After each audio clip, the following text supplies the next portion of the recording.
Hey guys, it's Cody with Leisure Time Games, and today we're going to be doing a battle report for Warhammer 40,000. 2,350 points of Space Wolves versus Crimson Slaughter Chaos Space Marines. So we already rolled for our Maelstrom of War mission, and we rolled a 1, which is Cleanse and Control, so we'll draw 3 tactical objective cards at the beginning of each turn. We have the 6 tactical objectives set up on the field with the diagonal deployment. I won the roll-off and picked my deployment zone, and we're going to give you a look at the armies real quick before we deploy. And yeah. Alright guys, going to take a look at my 2,350 points of Space Wolves.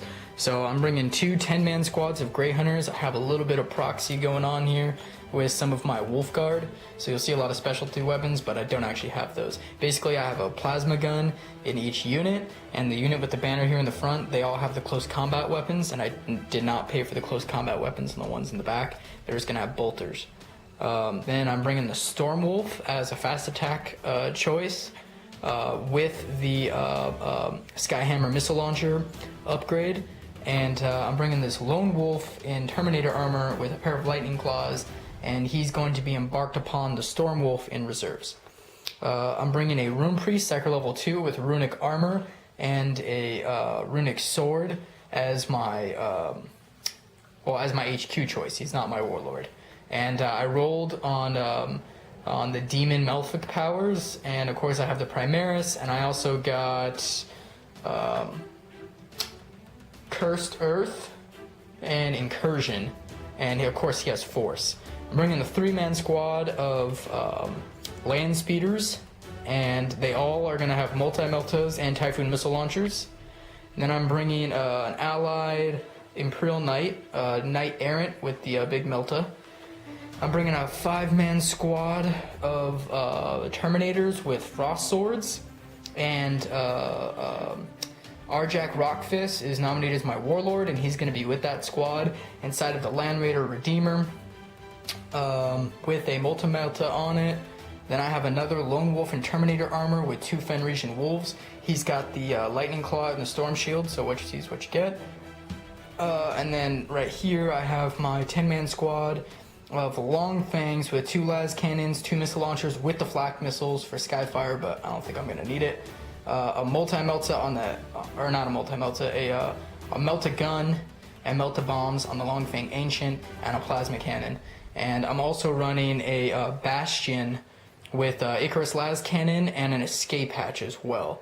And then these little guys back here are what I nominate as my bloodletters or whatever I summon with my Rune Priest. So that is my 2,350 points of Space Wolves, and I'm going to be deploying first on this half of the board here, but it's at the diagonal, so basically it goes across this hillside, and then yeah, let's go take a look at Alex's 2,350 points of Chaos. Alex, take us through what you got. Alright guys, I'm coming in with a squad of Chosen with the Mark of Slaanesh icon of Excess, and a Chaos Lord with the Crimson Slaughter relics with Mark of Slaanesh. He's got the Demon Heart and the Blade of the Relentless with the Plasma Pistol, Melta Bombs, and a Gift of Mutation. He rolled for Fleshbane on his mutation table. I nominated him to have Drasnus Ravagers with this guy. He gives him Preferred Enemy. I gave him a Gift of Mutation, which gave him a +1 on his armor save. Oh, also Cranon has Soul Blaze. Now I'm taking a secondary HQ, which is Be'lakor the Dark Master, 350 points, all the telepathy table for psychic powers, and the Chosen squad is going to be embarked in this Land Raider here. It's got Twin Link Las Cannons, Heavy Bolter, Combi Bolter, Havoc Launcher, and no other upgrades. Now for troops choices, I'm taking a squad of 10 Space Marines. They're going to have close combat weapons as well as bolters, and just an Icon of Vengeance. The 2 plasma guns will be accompanying Sergeant Slaughter here with a plasma pistol and a power fist in the Rhino. I'm also taking a Hell Cult formation with my Hell Brute that has a plasma cannon and a power fist and heavy flamer. And I also have a squad of obliterators with the Mark of Nurgle. Over here, you got one 20-man squad of cultists with auto guns. Oh, I do have, yeah. And a 20-man squad of cultists with close combat weapons. Exactly. Then over here for my fast attack choice, I chose to take 10 Warp Talons with the Mark of Slaanesh. I also gave the champion 2 gifts of mutations, so he has the Adamantium Will and he has a +2+ armor save. Oh, I'm sorry. Draznich over here doesn't have a 2+ armor save. He has reroll failed armor saves. So he got, the champion here has the 2+ armor save, and that's my army. All right, that's 2,350 points of Crimson Slaughter Chaos Space Marines. Alex's deployment zone is going to be this diagonal line right behind this building and this other mound here, and we're basically going to get our deployment and see if Alex can seize initiative and go into turn 1. Check in after deployment. Alright guys, so we're all deployed here. Here's my Space Wolves deployed along that line. I got the Bastion and the Land Raider with the Terminators. I have the Stormwolf back there in reserves with the Lone Wolf in it. I leave these guys over here. Those are my my long things, but they're actually inside the Bastion. I put one down front just to basically remind myself that that's where those guys are. And then I have that 10-man squad with Icarus Lascannon and the Plasma Gun up top of the Bastion, and I got another tactical squad down inside this forest, and I got my Rune Priest by that objective with the other Lone Wolf, and I got the Knight Errant back there, and that's it. That's my deployment. And over here on the Chaos side, we got the Cultists and the Hellbrute with the Hellbrute formation right at the front of the line. These Cultists getting a little bit of cover and then also leading back to that objective, keeping coherency. It's all good. Got the Rhino with the Tactical Marines towards the back there, Be'lakor behind the building, got the Obliterators up top. We're counting the tops of the buildings, small building, medium building. They obviously have armor, but then also the tops, just the same as the Bastion, it's just a cover save. So 4 up cover on the top of buildings like runes, 4 up cover obviously on top of the Bastion. Inside of the Bastion, it's armor 14. We're doing that. Armor 10, armor 12, and all the forests, it's area terrain, so you actually have to be on it. And those are 5 up forest saves. There's objectives all around the field.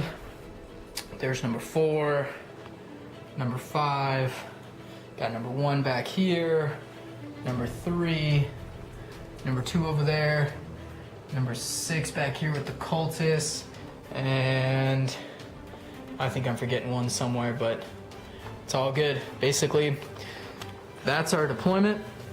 We're all set up and ready to go. And all that's left to do now is see if Alex can seize initiative. So the dice? Take the epic die. I'm gonna roll it right here on the table. Come on, 6. Chaos gods bless me. Damn. Negative. All right, so we're gonna go into Space Wolves, turn 1. All right, end of Space Wolf, turn 1. Just a side note, this land speeder is not dead. The base broke because I usually glue my bases down on those guys, so I have it upside down because I got glue sitting on there, but he's still alive. So essentially what happened is in the movement phase, I kept that 10-man Grey Hunter squad inside the forest on that objective. Obviously all the guys inside the Bastion stayed. The Knight moved up about 10 inches.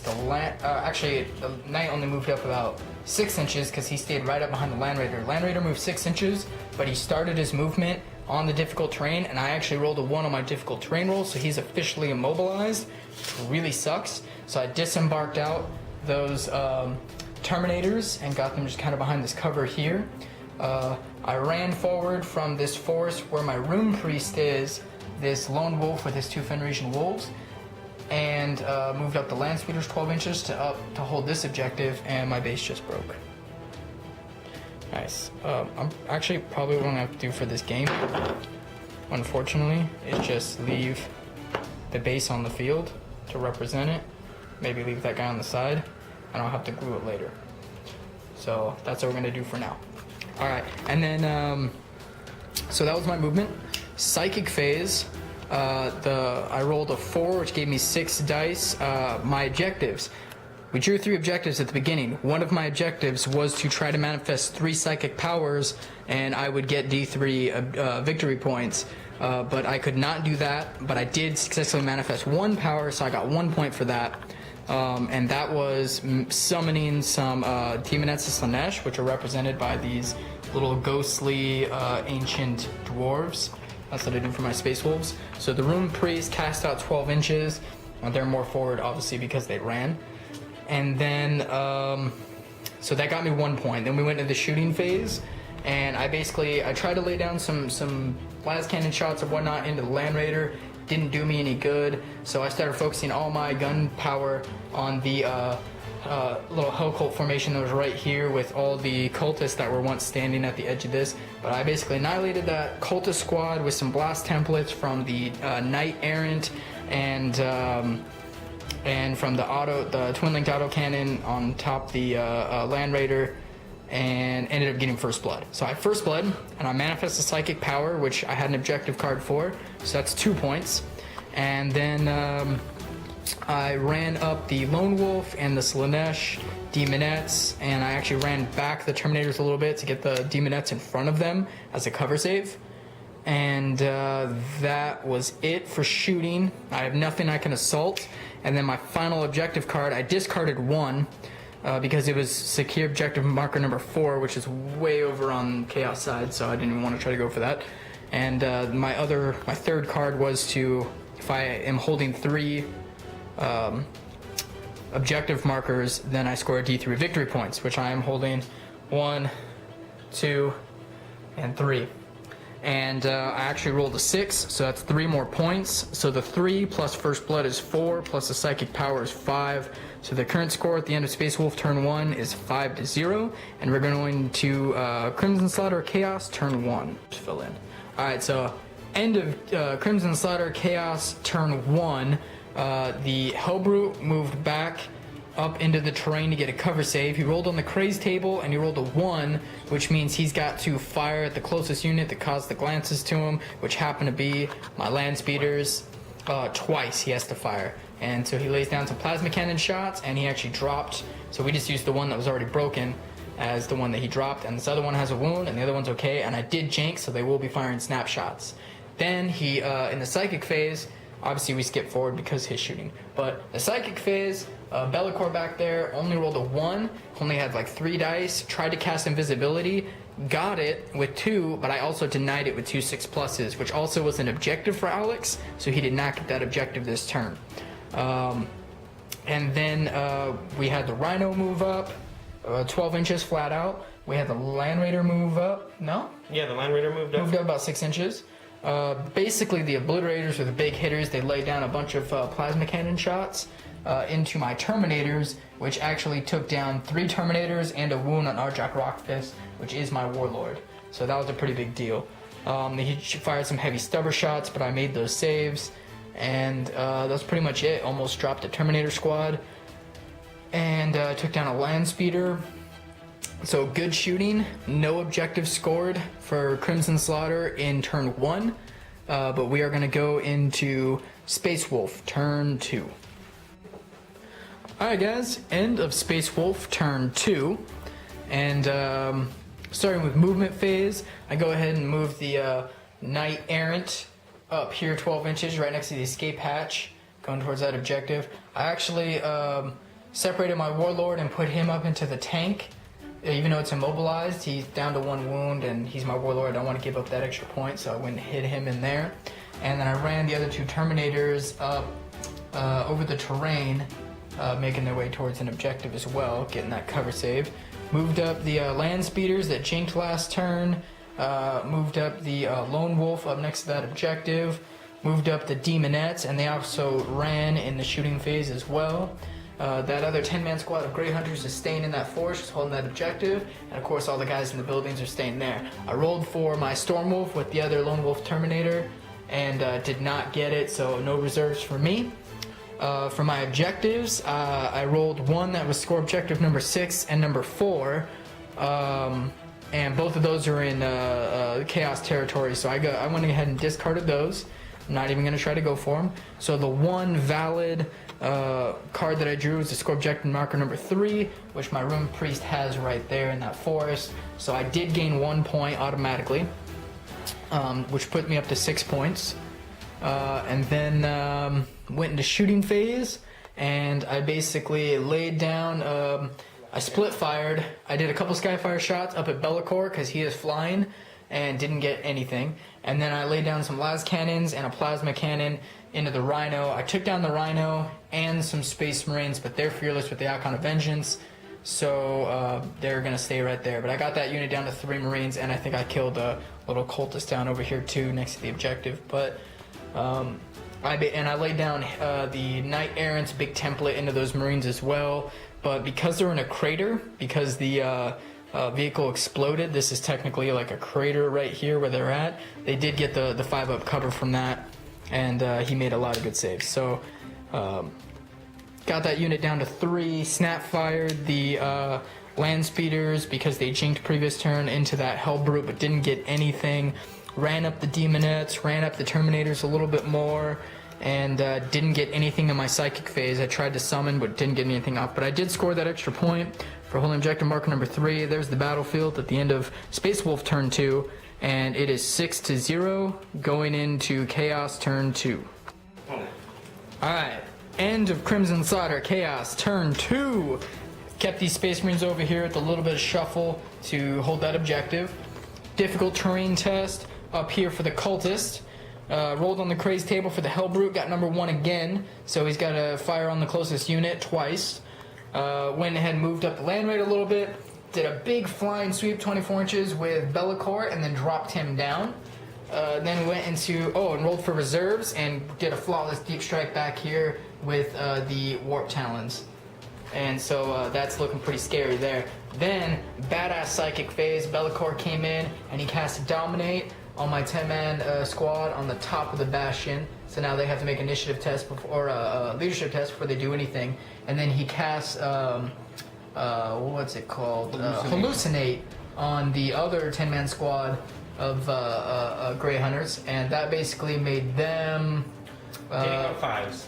They're -1 to everything. Weapon skill, ballistic skill, attacks, initiative, everything is -1. So that's pretty deadly. He almost manifested a 3rd power with Psychic Shriek, but I denied it, so that's good.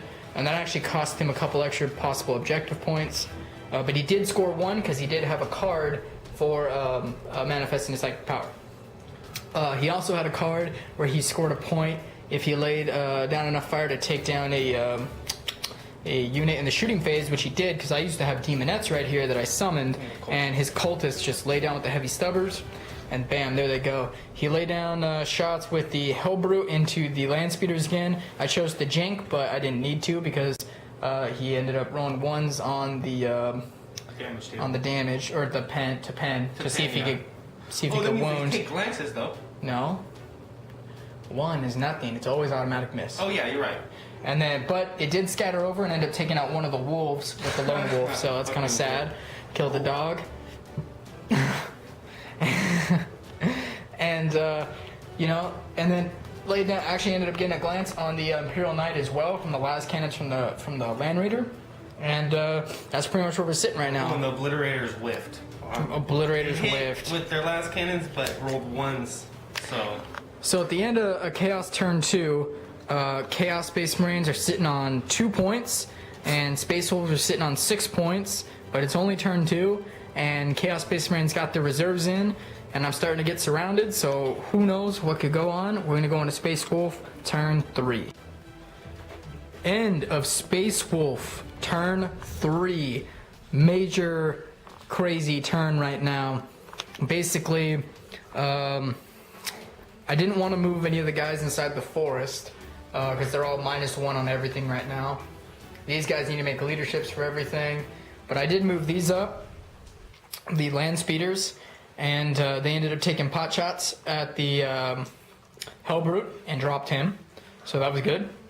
I laid down a bunch of fire with templates from the Titan and whatnot into the Raptors, which actually need to make a leadership. Oh, leadership 9. So watch them run off the board 3d6. So they don't. No, they're good. Okay. And then I actually summoned another 10-man squad of Slaanesh Demonettes from my Maroon Priest right there. And trying to cover his ass.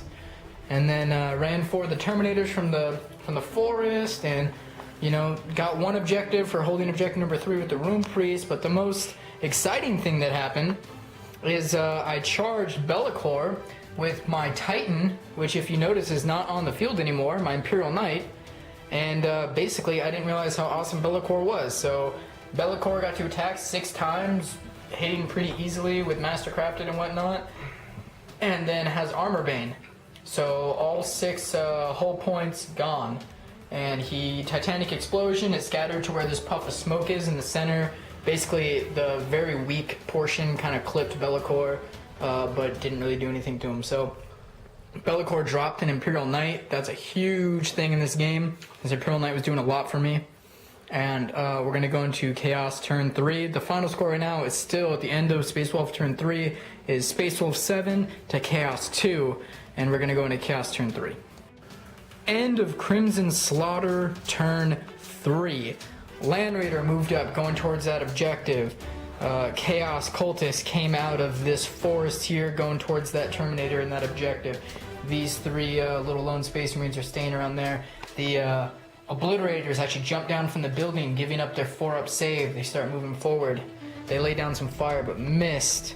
Be'lakor moved up towards the Bastion and ended up charging it. And also the Warp Talons moved up and ended up charging that squad of Space Marines of Grey Hunters. So what ended up happening is in the shooting phase, I don't think, oh I did, I lost 1 Terminator to a shotgun blast from the champion from this cultist squad, so that was actually pretty epic, pretty badass. But he saved all of the other wounds. I saved all the other wounds on the one guy, but the first one went down to a shotgun shot to the face. Pretty funny. Alright. And then I actually took down 2 Warp Talons in Overwatch. So he only has 2 Warp Talons over there, the champion and regular guy. He ended up taking down 3 of my Grey Hunters in close combat. So I lost by 3 and ended up rolling my leadership. So I'm good. We're staying in combat. That's ongoing. Be'lakor charged the Bastion with that Armor Bane. Armor 14, he actually took down 2 wounds off of it, but that's all he could do. And no objectives were scored, so that's the end of Chaos, Crimson Slaughter, turn 3, going into Space Wolf, turn 4. End of Space Wolves, turn 4. So obviously turn 4, my flyer automatically came on. I moved up to 18 inches from this board edge and dropped directly to hover mode. Those guys weren't, the Grey Hunters inside that forest are still in combat with those guys, so they couldn't move. But I did disembark my Long Fangs out of the escape hatch 6 inches because they're disembarking into the forest. So disembark them into there. He's obviously still in the Land Raider, hiding out. This guy moved back behind a little bit of cover, the Lone Wolf, holding that objective marker number 2 still. I moved up the Land Speeders about 12 inches in front of his cultist, but that was really just to get me into multi-multi range on that Land Raider. And then that's it for movement. Went to the Psychic phase, and I got 6 warp charges. I ended up paraling, but the peril didn't matter. But I did summon a unit of 10 Pink Horrors. So they're right over there. And the Demonents that I summoned from last turn moved up till they were about 6 inches away from Be'lakor, who had just attacked that building last turn. Then going into shooting phase, my shooting was very, very, very poor. I laid down all the gunfire from the Stormwolf into Be'lakor. He saved everything. I think he might have taken 1 wound on something. Yeah, he took me one from shooting. And then I tried to lay down all the gunfire from the Bastion into Be'lakor, didn't do anything. The Redeemer got to lay down the Flame Template and the Multi-Melta and stuff, didn't do anything. The Meltas on the Land Raider ended up causing 1 wound to it. I ended up losing my last Terminator to the Cultist in Overwatch when I attempted to charge. I lost combat to the Warp Talons in the Assault phase, but because of They Shall Know No Fear, we ended up getting stuck in combat because he overran me kind of thing.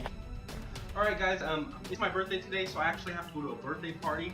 So I just have to finish out this last turn. Turn 4. Because I'm not going to have enough time to play, but realistically Cody's got 10 victory points, so it would be a feat or miracle for me to gain those victory points and secure a win. So I'm just going to do my last turn. We're playing for fun.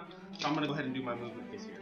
Pretty much, we want to start trying to do more battle reports and things like that. So we have multiple game boards, terrain, armies, things like that. We're going to be trying to film as many different battle reports as we can on kind of a weekly basis. We don't do this for money or anything like that. We just like adding to the community. We just like adding videos out there. People can see our tactics and try out what they want. You know, tell us what we did wrong if you have better ideas, but all in all, it was a pretty fun game. We had to cut it short because it's Alex's birthday. He's got to go. We've been playing for about 4 hours now, so it's a pretty long game, but we were playing 2350, so pretty big game. But ultimately, I have to say, number one, yes, I drew very good objective cards. All the cards that I drew were things I could score, and several of them were to score D3. And every time I was able to score D3 victory points, I rolled a 3. Or I rolled a 6, giving me 3 points. So I got really lucky on that. Yeah, ultimately at the end, I had 10 victory points. Like I said, we had to cut it short at the end of turn 4. And Chaos only had 2. But looking at the battlefield, I don't have my Imperial Knight. My Warlord only has 1 wound and is hiding inside of an immobilized Land Raider. That was very lucky. Turn 1 immobilizes the Land Raider. That was bad news for me. I lost the Imperial Knight, I lost my Land Speeder squad. My Rune Priest is actually doing pretty decent. This is the first game where I've summoned 3 different units of Demonettes and Pink Horrors and things like that. So that's good. I'm throwing bodies out on the field, adding 100 points or so every turn onto the field. That's good. I think the escape hatch was really good for disembarking that unit, but as you see, the long thing still went down to those Chosen, which I had a bad feeling those Chosen are coming this way. I have a couple of Lone Wolf Terminators that haven't done much yet, that I was kind of waiting till the battlefield dispersed a little bit to throw them in. They're Eternal Warrior and things like that. But right now they're holding objectives, so that's good. I was actually about to disembark 1 out turn 5 to attack on those not Raptors, the Warp Talons, because the Warp Talons are taking down that Grey Hunter squad. But I think if the game would have continued, turn 5 or even up into turn 6 and turn 7, it would have been pretty dang close to me being tabled. I don't know, well, I mean, you do have the flyer, so it would have been impossible, but I did kind of bring a Horde Chaos army this time. You did, but I mean, it's like I said, I think you would have got my Warlord. My Rune Priest is hiding, but you got him eventually depending on what else he summons. You could definitely drop the building and probably that unit inside with Be'lakor. I think I could probably take down Be'lakor because he's down to 1 wound. So all it takes is that 1 failed save. So we probably could both get Slay the Warlord. But ultimately on objective points, with those D3s, and I kept rolling 6s, that was luck on my part, that gave me a lot of points. So on it, very good. And your Titan, I mean, if you got Titans, guys, the Imperial Knights. If you don't have something to deal with the Titan, it's like almost GG. I mean, he blew up 2 squads in 2 shooting phases. I took down a couple squads right away. Very good. Imperial Knight is always a good ally. If you could take 1 Imperial Knight as an ally, especially in the higher. I'm saying if you're playing a lower point battle, even like tournament style, 1750, 1850, it's really cutting it close about maybe not having the extra points for it. But if you're playing above 2,000 points, throw it in there because that's. I couldn't do things. I had to be like I couldn't even move around the board how I wanted to because the Titan in close combat will kill anything. It'll destroy a Land Raider. Except for Be'lakor because Be'lakor dropped him. Yeah. Before he even got a shot. Initiative 8, Flesh or Armor Bane, Strength 7. If you do, hey, Bellacor's you have to get him into melee combat. Last couple games I played him, I just sat around casting spells with him, which he does well, but the guy will kill Titans. You know what I mean? The spells that Be'lakor were casting did great. It actually caused a lot of trouble for me, and it was a huge part of the game. And then dropping that Imperial Knight was obviously huge. I didn't realize how strong Be'lakor is. I didn't know. But you know, you have to think of it this way with that Armor Bane and stuff. Be'lakor is only 350 points, and an Imperial Knight is 370 points. So 20 points cheaper than an Imperial Knight, and he drops an Imperial Knight before the Imperial Knight gets a swing off. So they're both very good units. They're both good, but if you're running Chaos and you're playing above 2,000 points, you need to bring Be'lakor every time. You know what I'm going to say though? I'm going to have to say all-star unit though for you was those Land Speeders and the Bastion Devastator squad. Or what are Long Fangs. Wow, that's like that's so hard to deal with, you guys. I've definitely Land found Raider and Bastion, it's really hard to do. basically once my Land Raider in the first turn became immobilized, it's really like I just had 2 Bastions, right? But essentially, yeah, I found that fortifications are actually, I think they're underrated and overlooked by a lot of players, but I think fortifications are very good. Aegis defense lines, but Bastions, it's only 75 points. You can throw an Icarus Las Cannon or Quad Gun and give yourself some Skyfire. You could throw a unit on top to man the gun and get them a 4-up save, and you could throw a unit like the Long Fangs or Devastators or whatever you have that's your heavy support squad inside the Bastion, using the firing points. Oh, look. Using the firing points of the Bastion to lay down their gunfire, and they don't have to move, and they're inside armor 14, and they don't have to move, and they can fire. So definitely fortifications. Like I said, I think they're overlooked. Think about that. Think like this: immobilize Land Raider with 3 times the shooting. Yeah, because you fit a lot of guys in there. I mean, that's And like I the said, escape hatch. the Dude. escape hatch. Wow, Well, it's 10 jump out points. into an objective. Yeah, that's the thing. When you're playing objective-based games, taking something like the Bastion, with you have troops in there manning heavy bolters or Icarus Las Cannon or something like that. You have an escape hatch, so that all of a sudden turn 5 you need an objective to win the game, and it happens to be the objective that's 12 inches away from you that you put the hatch next to, and you pop out and win the game because of that. I mean, for 10 what? points. For 10 points? Yeah, it's definitely worth it. Yeah, I liked it too. And then the Flying Land Raider was Yeah, pretty the cool, too. Storm Wolf is a very, very good flying unit. The Space Wolf's got a good. You had a lot of unit. stuff I just couldn't. I couldn't do anything against, and it was a really good list. Space Wolves are a hard. Space Wolves are a good army. Their Yeah. new codex is really good, but Chaos is also a really good army. This was a really fun game. We had a good time. It was It's good. Alex's birthday. We're just hanging out, eating some nachos, and drinking some Mountain Dew, and just playing some 40K. So this is our. All right, guys. I'm good. Oh, quick question: Forge Fiend or Mauler Fiend? I got one in the box. I don't know which to build. Leave some input. It might be too long. I might build it before I get in the input, but it's worth a try. We're gonna try to maybe make a video, or try to figure out a way to convert it and put magnets to make it so we can use both, because we can't really decide. It's expensive, and We go back and forth on which one's better. Yeah. A Forge Fiend or a Mauler Fiend, it's really hard to say which one's better. Really depends on what you want to use it for, but what do you guys think? What are your experiences? Let us know, leave a comment. And as always, for Leadership Time Games, thank you for watching. take care.